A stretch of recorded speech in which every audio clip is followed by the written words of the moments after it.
you know, we're going to take these results and express them to the executive committee and others to say, well, here's what the LCAG said. So two basic questions. Is enhanced lighting preferred for a distinctive look and a sense of place along the corridor? That's probably, in my opinion, the most fundamental question. You know, and adding on to that is, say, architectural lighting of a signature structure. Is that preferred? Is that something that you all want? And then the second question, is the additional cost, which is going to be, a worthwhile expenditure of city funds? Now you're going to say, well, how much? Well, we're going to say, well, I don't know yet. Depends. I don't think it's going to be as much as your worst fears would say, but it's not nothing. It's not a pack of gum, and it's not a gazillion either. I think that more importantly, it's whether the concept of doing this is important enough to advance or to say, you know, we think that that's a pretty good idea. And I can't tell you what to say. I can't tell you what to do. But I think that you need, everybody on this half of the call here needs to consider these two things as the primary questions. Is it something that you want to do? And is it worth the potential extra funds that might be necessary? Yes. Hey, good answer. Okay, short and sweet. Appreciate that.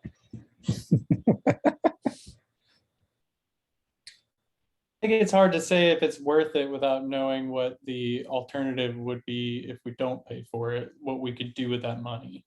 Well, it's not, don't mix them up. They're going to light the road no matter what anyway. So, and that money, you know, the money to do that is part of the project. It would be part of the project budget almost, right? They're going to light it no matter what. So any additional funds would be something that would be expended towards this. So if you don't expend the funds towards that, doesn't mean that those funds are going to go someplace else. They might not go anywhere. You know, that might not be spent at all. It's not an either or. It's not you got a bucket and you pour out of the bucket what you want. It's you know, is this worth it? Is this worth it? Is that worth it? They're each an independent question. It's not dependent upon the other. I guess let me qualify my yes. It seems to me that if we want this structure to say this, you're in Lafayette, we don't want it to look like a similar structure in Houston or Miami or Atlanta or anywhere else. We want it to say Lafayette. Right. And I'm not a architectural guy or anything, and I don't know much about lighting, but I know what I've seen in some places, and it makes a huge difference at the aesthetics and the look when you put the right lighting in. So yeah. I would leave it to the experts to figure out what might be the best colors or whatever. But to me, we want something distinctive. If we're going to do all this other stuff and we're going to do the piers and the, you know, whatever, and the landscaping and all of that, a lot of people are going to come through here at night. So we want it to look different. I would like something special that would say, you're in Lafayette. This is a great place. I'm here. Yeah, I think that you make the point that you're coming in from the north, you know, and you've been traveling along for a while and it's dark, you know. All of a sudden you go past 10 and you get into the city limits of Lafayette, and then all of a sudden all things look different. And you know, your kid's in the back and he's half sleeping or whatever, you know.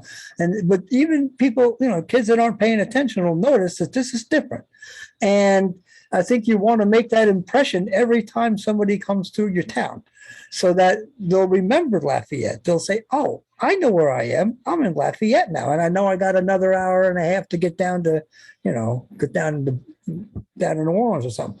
So the point is it's creating this place statement, and it's all cumulative how you do that. It's with the stuff that you do. It's how you do it, all the things that you affect. to make it happen, but you're absolutely right. Half your visitors are coming through in the nighttime. Mhm. So you make an excellent point there. Yeah, and I understand where Matthew's coming from. I mean, I don't want to rob Peter to pay Paul, but I think if we can figure out an efficient way to do this, I think we need some special lighting. Okay, anybody else got a thought? Otherwise, we have one opinion going to the EC. Or I two. mean, I agree with Brett and you know, Jeff, having heard what you said, that, you know, a decision on funding, you know, whatever lighting we go with, if it's goes beyond the default, then that won't affect the budget for other aspects of the project. Then, well, yeah, by all means, we should do something that creates a sense of character for the area. The only thing I can think to say to that is, like, you know, I'm not an architect, I'm not an expert on what makes Lafayette Lafayette. I would argue that since this you know, since this project passes through some distinct areas of Lafayette, that these decisions should probably be influenced more by the people who live in those areas than anyone else. Well, yes. I say that with a qualified yes. I say yes because it most affects people right next to the corridor. But you, as citizens of Lafayette in its entirety, you know, people that aren't even close to the corridor, but it's still about your city versus, you know, someplace else. You know, you're not talking about you know, Houma or, you know, Freeport or something. This is Lafayette. So in one sense, you want to make a citywide, you know, statement. But then again, like you very accurately say, those most affected or most adjacent to the corridor should have a big chunk of say here.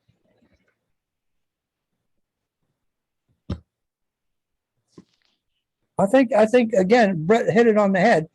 You know, we may or may not know exactly what the style might be or might, you know, what the color might be, but the idea of doing it makes some sense, is what I'm hearing so far, unless somebody tells me different.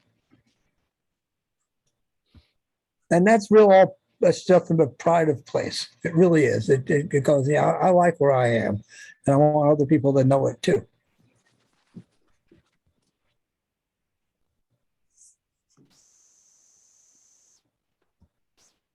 Okay, well, let's move on. If we have some time, we can come back and discuss lighting if we need to.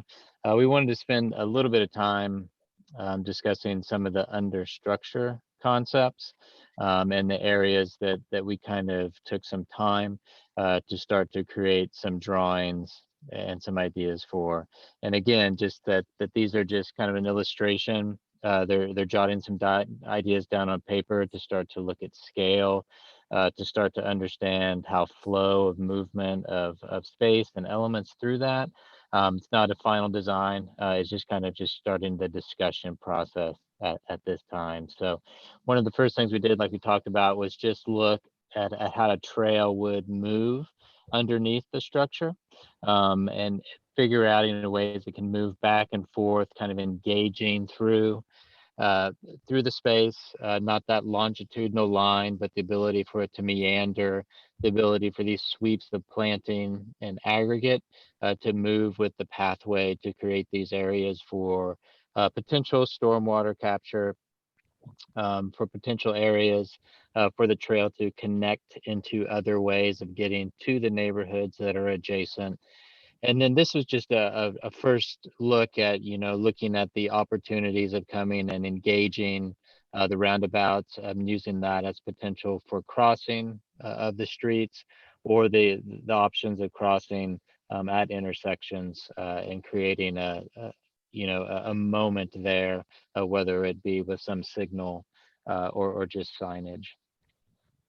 And then just looking at some opportunities that we have for development And could the area under the structure start to support that? So it's not just dedicated to this trail, but there's opportunities for some parking to exist underneath the structure and help support these developments, and also kind of free up some space uh, within that parcel where the parking is not needed to be included in that. So some square footage is saved by being able to use it under the structure. We started to just identify a few areas, and these are not specific areas. We just, again, wanted to start looking at scale, wanted to see how they started to fit, but the location of a farmer's market and just the potential for that to be under structure, opportunity for dog park, sports facilities, and the like. But again, just looking for initial feedback, thoughts. Does the idea of this trail make sense? The meandering nature of it, the notion of these sweeps of plantings with stormwater collection, are these things that are good ideas to kind of progress forward. Then moving up to the north, just showing how that continues. Again, looking at opportunities for identity, and are there places underneath the structure where we can kind of engage the vehicular traffic, the vehicular circulation, whether this be murals, whether it be freestanding art elements, opportunities for lighting those as well. They create these gateways as you pass under the structure. And then again, the support and how those things start to feed off of that. And I think it's really critical how we start to think about connections in and out, and just being cognizant of the pedestrian traffic, the safety, and making sure that we're doing things to accommodate that. You'll start to see some moves, and again, this is really basic exploration, trying to minimize the amount of times that we're needing to pass and cross vehicular ways with the trail. So the trail crosses in this location, kind of hugs this edge. This is the sloped ramp. So then goes under structure again, minimal crossing at the lower volume traffic points, and then getting back into the corridor. And then further up at Willow, we heard a lot about the need or the desire to have some sport courts in this location. We also wanted to start to look at how storm could be incorporated that, and how these things can start to work together in conjunction with parking. In this option, we explored what would happen if the visitor center would stay in this location. So the structure would go in, visitor center gets relocated out to more proximity and more visual prominence on the intersection. And then you start to look at how you arrive at that. So as people would go in their cars, vehicular, come into the arrival to the visitor center, and then there's this arrival procession where you pass by a mural wall, which could be really significant and identity element for Lafayette. And then you kind of move back the other way, another mural wall. There's a parking opportunity. You get out of your car, and then there's this walk, this Acadiana walk, that takes you over these islands and then brings you up to the visitor center. So a real kind of processional and experience arrival moment to the visitor center, drop-off areas and ADA parking, understanding the need for some of those. And then starting to mitigate some of the volume of planting with some gravel areas next to the mural walls. Look at how this trail can kind of move around and create a looping circulation path around that. And then again, just to the north, the continuation of that. We explored just the opportunities for get some vehicular in this. It just wasn't possible due to the circulation of the on and off ramps and just the volume. So this just becomes a real aesthetic landscape statement. So a lot of these sweeps become very prominent, very big moves. And again, letting that multi-use path really become the prominent element that moves through the space. So that was pretty quick, but just wanted to get some initial thoughts that people had to these these concepts.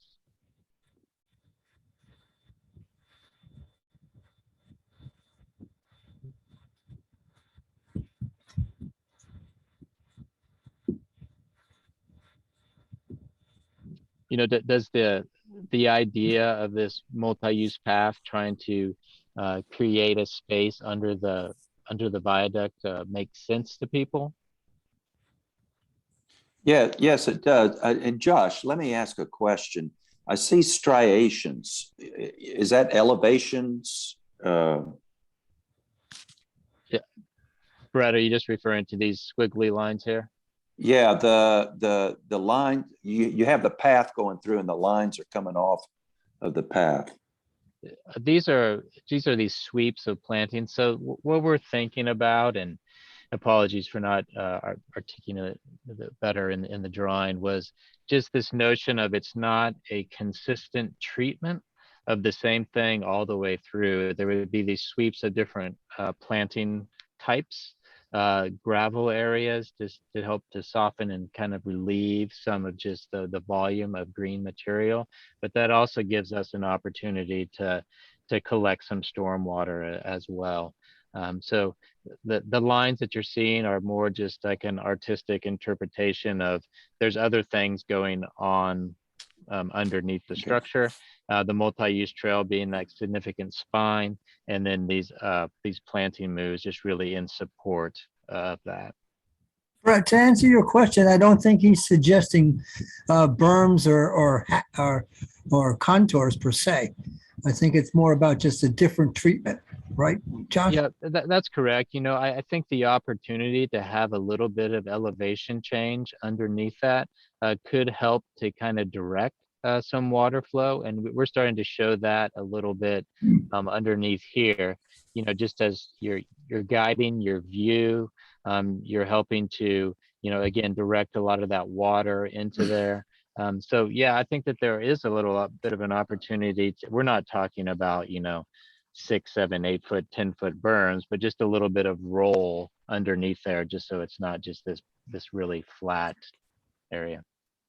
And when we talk about plantings, what I mean, how much could grow underneath the elevated structure? So the concern there is going to be with an elevated structures, there's definitely plants that can handle the sunlight. It's the water and the ability to get, you know, you don't want to use the term irrigation, but make sure that we're getting water to move through the space in an effective way to make sure that these plants are fully have the water that they need to thrive.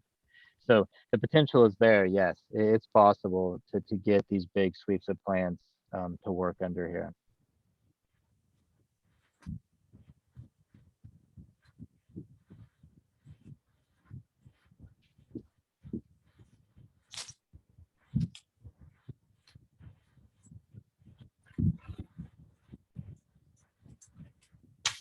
I definitely like the use of the visitors center area. I think that could be a signature area. You know, you've already got the ponds and you've got water features there already, trees and so on. I don't know how much intrusion building the interstate through there would do to it, but I mean, that's certainly a very nice area already. Definitely agree, and so we're trying to keep a remnant of that and look at potential to just to keep that area. And again, this is just an option and just seeing, you know, does it work, does it fit, and there's a lot more discussion that needs to take place. Right. I'm noticing that I'm trying to find like the points of access for the trail. If you're not in the corridor already, how do you access the trail? Right. Good point. Good question. I guess here it's easier because you have all these places where it crosses the street, but I guess around the Willow area. Sure. So one of our thoughts, get back to the Willow, is if you wanted to come in a car and park and do that, you can do it here. You Mhm. can see the orange line on the outside, that those will be pathways as well. So there'll be crossing points here to be able to get onto that trail system. You know, there's another one here. We really haven't, you can see those connections here. We didn't get it delineated on the east side, but you can, we're trying to make as many of those connection points as possible at places where it makes sense from a safety standpoint. Mhm. Yeah, I mean, that was going to be my input there. It's like, it's great if you have this corridor, but if you can only access it on in so many places, you're not going to have as many people using it. So, Yep, you're absolutely right. Yep. And it's also just thinking about, you know, the ease of the corridor as it's coming through. And, you know, as Jeff talks about lighting, that's really important as well, and making sure that it feels well lit, and it's safe to use.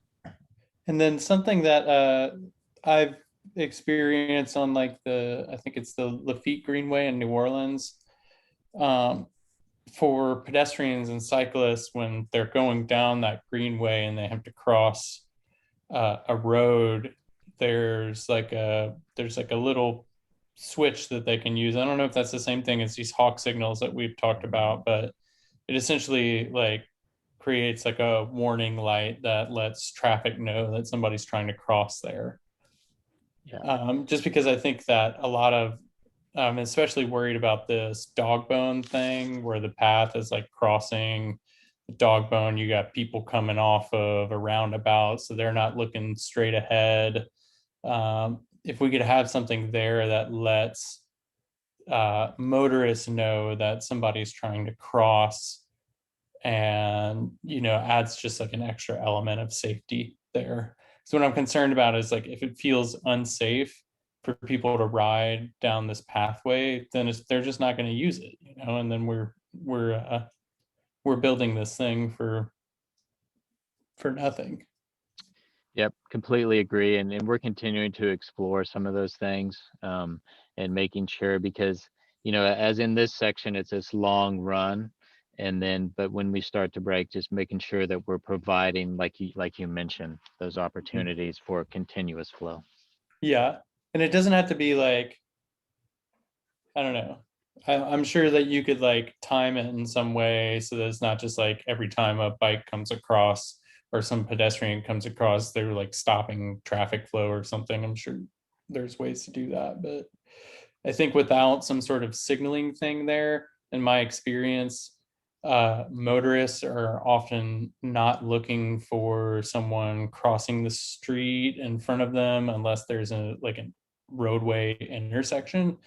So like that's not something I think people in Lafayette would be familiar with, and we might see a lot of accidents at these crossings. Safety first, Always. All good points. safety first.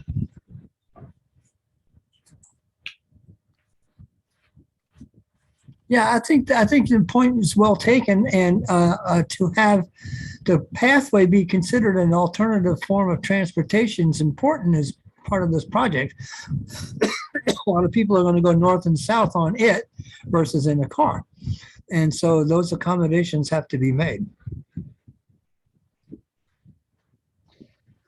Well, this kind of ties into the understructure and talking a little bit about green infrastructure and the landscape. And there's a lot of different ways to handle this, but the whole goal is to start to store that first flush, utilizing the native plants that are able to survive being inundated with water, and then have dry times as well. Again, maintenance is always a concern, and making sure that we're not creating or proposing these solutions that just are over and above what is considered reasonable maintenance. So it's moving the green and gray infrastructure, instead of working independently to working together. And I won't read all this. Derek did a good job of talking about it last time, you know, but the goal, I think, is to create an aesthetic interpretation or use or solution to stormwater in a really effective way. We're just getting into trees, and these will grow and expand. I don't know if anybody had any time to think about these offerings of street trees. I know there was some concern with the water oak and bold cypress. I believe the two that were expressed to be potential issues. Yeah. So what are people's thoughts about starting to explore or continuing to explore opportunities for green infrastructure?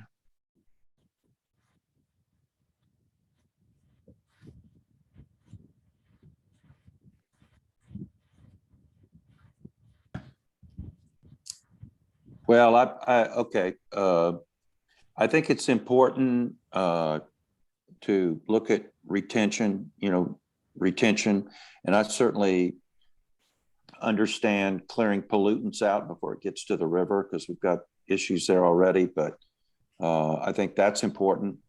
I think aesthetically, key areas, again, it's like the lighting, it makes a statement about where you are. No water oaks, please, no water oaks. They fall down in hurricanes, so not a good plan. Yeah, it's a good point.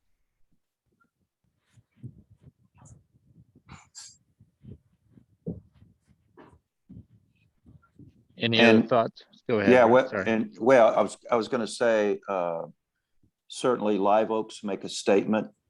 You don't have to have a lot of them, just some big ones. So I think those, and certainly I think we had some wax leaf. Go to the other page. I think there was another page. We had one where we had some. Apologies, the page got removed. There was that's okay. But there are many different kinds of native plants that could be used. One of my concerns is not so much the plants that we put, because there's a lot of good ones. My concern is upkeep and maintenance. If you can plant a live oak tree, but if you don't keep it trimmed and looking, decent, it gets sick sometimes and it just looks bad. A well-trimmed live oak tree is spectacular.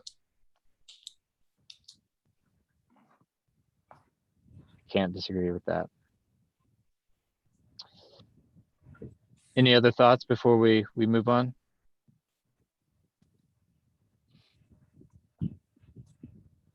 Hey Josh, this is Gary. I didn't notice, but did you have crepe myrtles on there? I know they're used a lot in different areas. Yeah.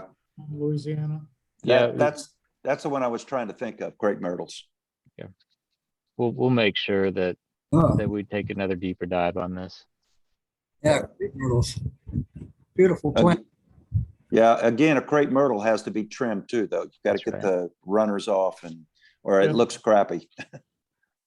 Yeah, crepe myrtles I like that you guys picked a lot of native trees, it looks like here. So and my understanding is that crepe myrtles are non-native, even though they are used here a lot.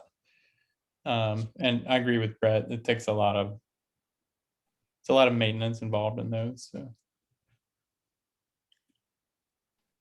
Well, I don't think there's any plant that's maintenance free, but it's an amount of limited maintenance that you can provide, such that you can expect it to mostly take care of itself, but give a little help once in a while.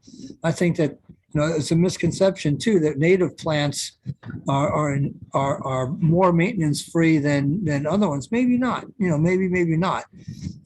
They just have a reputation for doing well there, but they can also be aggressive too. So I think that what we want to do is shoot for a palette of material that is as least involved with taking care of it as possible. Mostly if it's from around here, that's fine. But if it's not, that's okay too.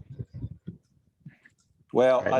I look at our current interchange, I-10, where I-49 comes in, and we've done a very job of keeping up the plantings that are in there. I went out there with my young son, who was a Cub Scout many years ago, and we planted some of those trees, and they look horrible right now. I mean, they need to be trimmed. We need to keep the maintenance up on them if we want a statement. Adopt an interchange. Yep.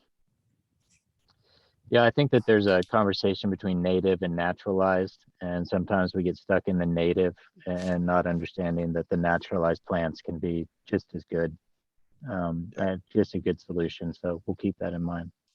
Yeah, that's an important point.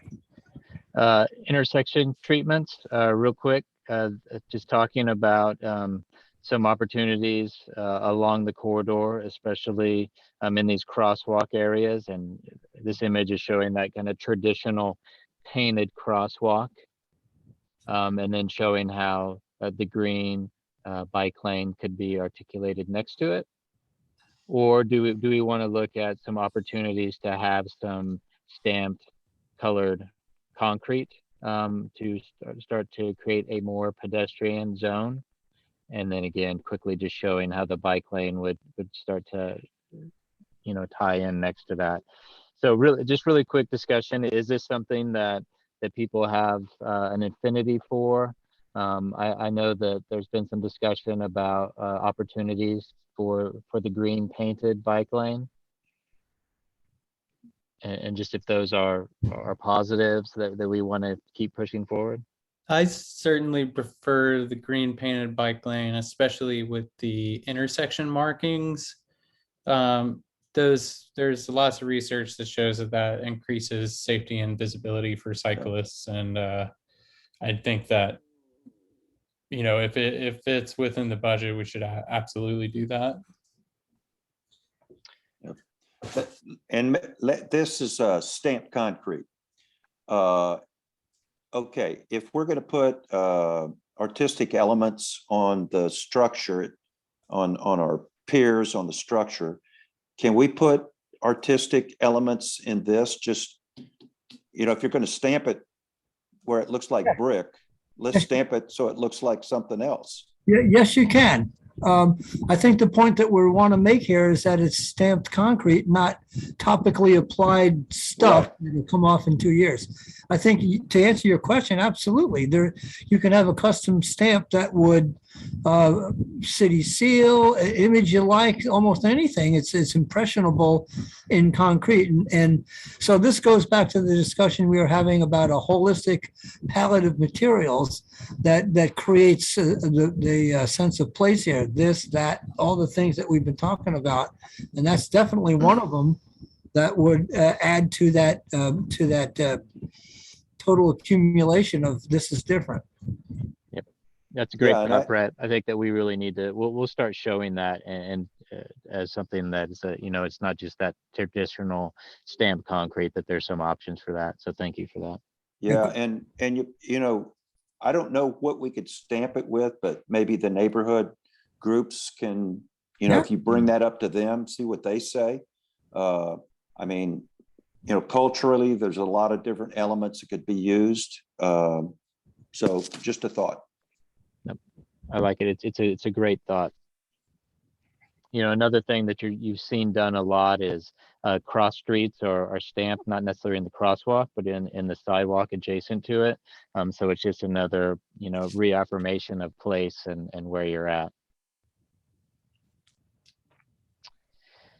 And so the last workshop, we presented 5 options for the kit of parts, and based on feedback, we kind of boiled that down to 3, removed the lighting and included a transit shelter as part of these groups and these families. So the first one that we're moving forward is this graceful and muted. So it's kind of this really muted tone. There's kind of a gentle sweep in the arms and in a lot of the elements. You can see, I think that's one of the reasons that we looked to that one light fixture that Jeff shared earlier, was again, it kind of talked with that gentle sweep again. The next one was traditional and rounded, and before this was a black powder coat. There were some comments about just heat retention, and sitting on a hot bench isn't the best. So we changed that to a green tone to help alleviate some of that. And then the last one was the warm and utilitarian. And there's a lot of positive feedback related to this one. So we thought it had some viability moving forward. So those are the three kit parts that we will be moving forward into the I guess would be the neighborhood meetings. But we can talk about them now too. Absolutely. My question would be one, or questions, cost, the warm utilitarian versus the graceful muted. Are there big differences in cost, or? Now, in the scheme of things, they're all relatively the same. There's not a huge difference to any of them. Okay, and longevity. I know, the metal ones are going to probably last longer than the wooden ones. Maybe. We have woods now that last till you saw them up. Jeff, did we decide that we were going to be able to use some sort of composite synthetic wood-like material? We can do reinforced recycled plastic, which is ecologically friendly. So you can take milk jugs and make dimensional lumber out of it with a piece of steel down the middle so it doesn't bow. And that's what we do a lot of benches with. But you can also use some hardwoods that don't float. There's Ipe, there's Bethbara, there's a few of them that are so dense that they don't rot and they don't float. So it's not southern yellow pine with some treatment on it. It's this stuff it doesn't rot. So consider wood to have a longevity as the metals if you use the right stuff. Okay, thanks.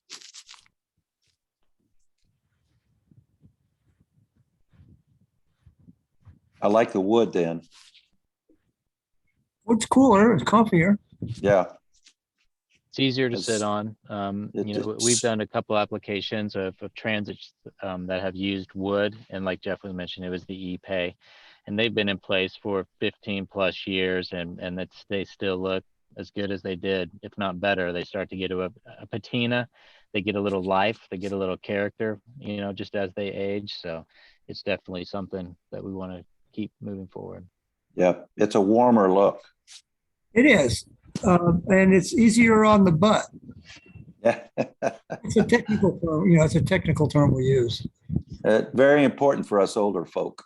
Yeah. So I think we're at the end of this. Is there anything any topics that we need to go back and have a little more discussion on? Do we want to go back to, dare I say, lighting and talk about it a little more? See if there's, after we roll through some of these, if there's some additional thoughts that people have. I just want to mention one other thing. I think that the point that we're making with all these elements here, the lighting, the kit parts, landscape, crosswalks, all that stuff, in aggregate, cumulatively, if you implement all of it, you will have a boulevard and a roadway here that is significantly different than any old other street in town. And if that's a priority, if you think that that's important and that's where you want to spend some of your capital, then that's what you would want to go towards. And then to make it effective, all those parts and pieces have to speak to one another holistically from a design sense. So what we're really saying is, how do you imagine the boulevard being in the next 5, 10, 20, 30, 40 years in what it does in Lafayette for Lafayette, and as things happen around here, then, next coming decades, is it, because you're building a road that's going to be here for a long time. And so you have to think ahead a little bit, and you want to say, is this something as we want to build it today and let it grow into itself? Or is it something that can, would make sense now and in the future? All these things are big questions that, we're asking you to give some thought to and your opinion of, such that we can report back and say, a lot of people thought this was cool. A lot of people thought this was dumb. I don't know the answer, but we're asking you. And that's really the question that all of this stuff is about today, is about, if you take all these things in sum and aggregate and you implement them at a cost, is it something that the city would then build off of or use or take forward for the next, 30, 40, 50 years? That's the question you got to ask yourself. And I don't know the answer. I'm not a Lafayettean, but I've been there plenty of times. But I think it's for y'all's discussion because it's y'all's town. If you were going to ask me from an economic development standpoint, that's where I come from. Yeah. If you want this area to develop, you're going to have to spend some money to make the money. If we put in what we've got here and what we've been talking about, people will want to come to this area. They will want to bring their businesses in. I think may even see some residential pop up along there, like it is down. It's coming into downtown now, and I think people, especially like the young high tech people, will embrace an area like this. That's true. Public expenditure for infrastructure improvements to support private development is probably one of the best case examples of how you could lift an entire area. Public expenditure of infrastructure to support private development that would come in and say, oh, that's cool. And then go forth from there. You're absolutely right. Seen it again and again. Mm-hmm.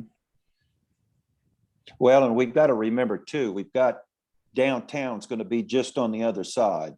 Gotcha. So, if we marry those two together and make it a special place, there won't be many people that can compete with that. Yep.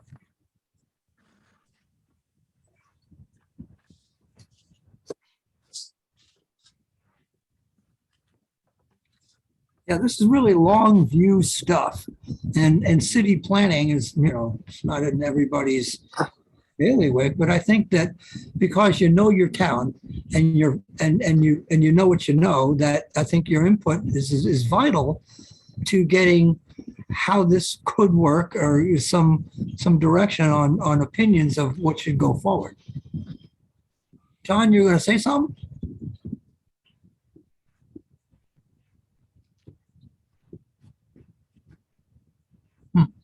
I see your square lit up. I don't hear you.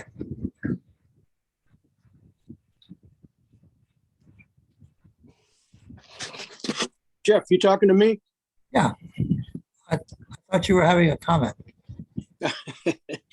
My only comment would be I would agree with both of you that the intelligent investment in infrastructure and urban design kinds of things can definitely set the stage for successful economic development and successful community revitalization as well. And of course, as we have all talked for many years now, this corridor, bridges, has the potential to be a bridge between a number of existing neighborhoods, a couple of historic districts, and the downtown. And as a result, we're going to have redevelopment opportunities and, of course, the opportunity for revitalization in the neighborhoods. And with some very selective investments in infrastructure and urban design things, that the kinds of things we've talked about all day today and really for the last 5 workshops, it makes a lot of sense and definitely has the opportunity to come back to us many times over in terms of economic development, value, community revitalization efforts, and of course, just enhancement to quality of life.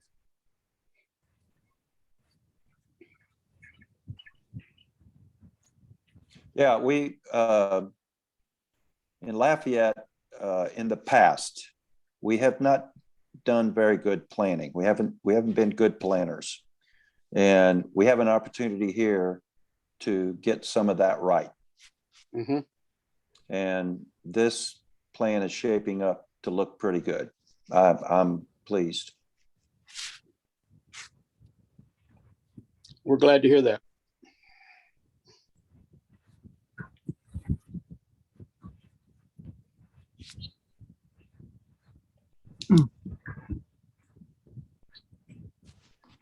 Well, It looks like we just have about 7 minutes left before we're kicked back into the main session. I want Jeff and Josh to come to my house and look at my gardens and see what they think. you know what? It's almost harder to work at a small scale than it is to work at a Yeah, I get, yeah. If you came to my house, I'd be embarrassed, but I could do 5 miles of this or that, but perennial garden's tough because it's right in your face. I'd like to put some swales in so I don't have to mow. Well, that's always a plus. As little mowing as possible. Yeah. That's pretty good. Does anybody have any other questions about anything? We've got a few minutes left. We could either have dead air or another question, or we can hum. Well, Jeff, do you feel like we got enough input on the lighting? I do. I mean, from the responses that I got, it seems to make sense. Let me see if I can recapitulate here. It makes sense to explore the possibility of doing a decorative lighting strategy in this area to set the tone and tenor of the boulevard being a different kind of place in conjunction with the other elements that were being considered. But it all comes down to much further design work. But I think in principle, what I'm hearing is that it makes some sense to go ahead and do this, and just putting up what LUS has in the back of the barn there is not going to do it in that same sense.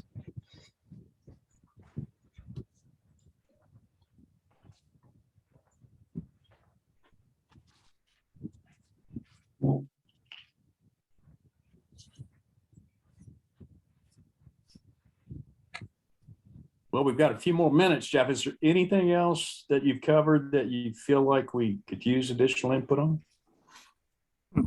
Let's think. Or Josh? Let's think. I think we could go back for a second more on green infrastructure. And let me just say this, having been in Lafayette now since 2015, I know for a fact it's all about the water. Okay. We all seen it. We all know it. It's what it is. And I think that as time progresses, this is not just here in Louisiana, it's around the country, it's around the world, that dealing with larger storms and more frequent storms is an issue that has to be dealt with because it's reality. And how you do it, whether you do it in a perfunctory way or if you do it in a way that is enhancing as well, is something that I think requires more discussion.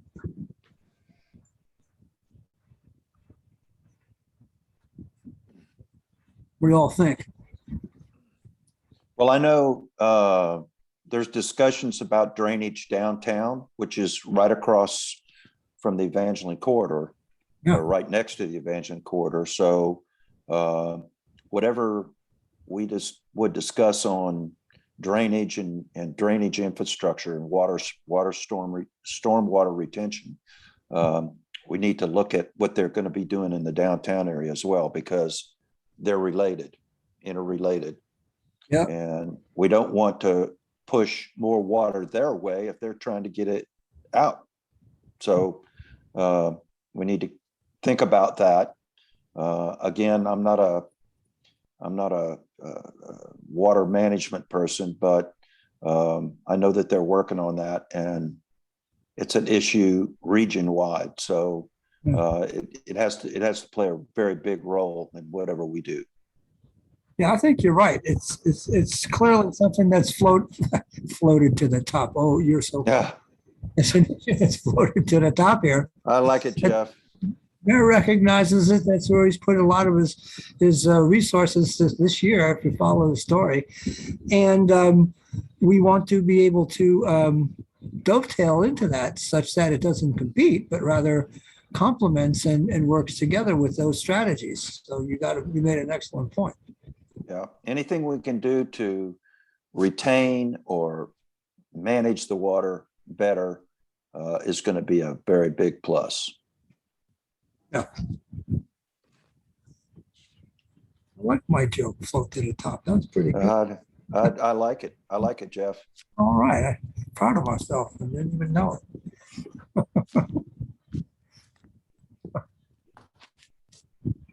What do you think there, Josh? Anything good? I think we got some good thoughts.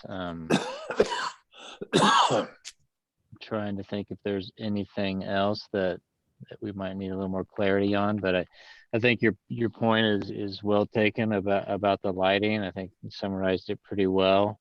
No one seems to had some objection. I think Matthew made a good point about maybe we don't have the right one articulated or selected that really fits with the neighborhood. So we'll go back and maybe explore that a little bit. But I think definitely, it kind of ties into what we talked about with just, the slowing down of the corridor, and lighting helps that too. And during the day as well at night, just the kind of repetition of a unique fixture, lets people know they're somewhere special and to pay more attention. We're being summoned back to the big room. Let's all, I'll meet you on the other side.